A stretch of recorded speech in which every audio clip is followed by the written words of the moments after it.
Baghdad کا ایک شریف سوداگر عجب مشکل میں گرفتار ہو گیا تھا۔ وہ بہت کم منافع پر مال بیچتا تھا، اس لیے شہر میں ہر دل عزیز تھا۔ اس کا ایک کاروباری رقیب جو یہودی تھا اس سے حسد کرتا تھا اور موقع کی طاق میں تھا کہ سوداگر کو کوئی نقصان پہنچا سکے۔ وہ شہر میں سود پر قرض بھی دیتا تھا۔ کچھ مدت گزری، اس شریف سوداگر کو روپے کی ضرورت پڑی۔ اس نے یہودی سے قرض مانگا۔ وہ روپیہ دینے پر تیار تو ہو گیا، لیکن اس نے ایک نرالی شرط رکھی کہ اگر سوداگر مقررہ وقت پر اس کا قرض ادا نہ کر سکا تو وہ اس کے بدلے میں اس کے جسم کے جس حصے سے چاہے گا ایک سیر گوشت کاٹ لے گا۔ سوداگر مجبور تھا، اس کی عزت پر بنی تھی۔ اس نے مجبوراً شرط مان لی اور پکی دستاویز لکھ کر یہودی کے حوالے کر دی۔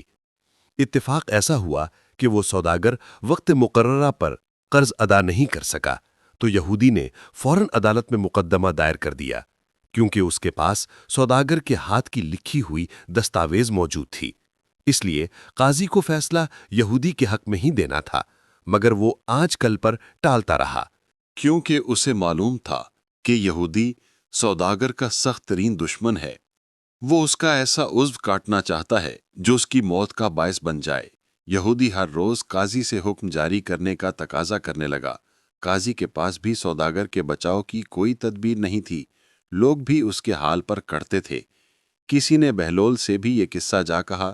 اس نے آؤ دیکھا نہ تاؤ اپنی گدڑی اٹھا کر کندھے پر ڈالی اور قاضی کی عدالت میں جا پہنچا اور قاضی سے بولا، قاضی صاحب، کیا آپ مجھے اجازت دیتے ہیں کہ میں انسانیت کے ناطے اس سوداگر کی وکالت کروں؟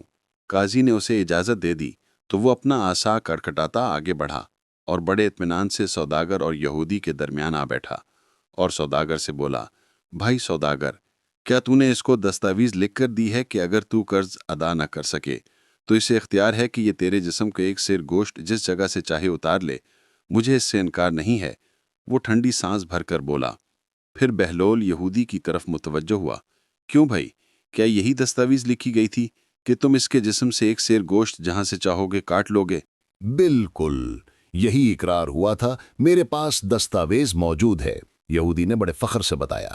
تو پھر ٹھیک ہے بھائی، تمہیں پورا حق حاصل ہے کہ تم سوداگر کے جسم سے ایک سیر گوشت کاٹ لو، جہاں سے جی چاہے کاٹ لو، لیکن اتنا خیال رکھنا کہ شرط صرف گوشت کی ہے، اور وہ بھی پورا ایک سیر، نہ کم نہ زیادہ، اور خون کا ایک قطرہ نہ نکلے۔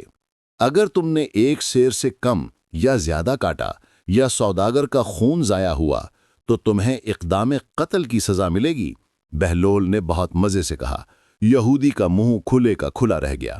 لوگ اش اش کر اٹھے اور قاضی نے حکم دیا کہ یہودی کو صرف رقم ادا کر دی جائے، اور یوں بہلول کی دانائی اور عقل مندی نے سوداگر کو یہودی کے شر سے بچا لیا۔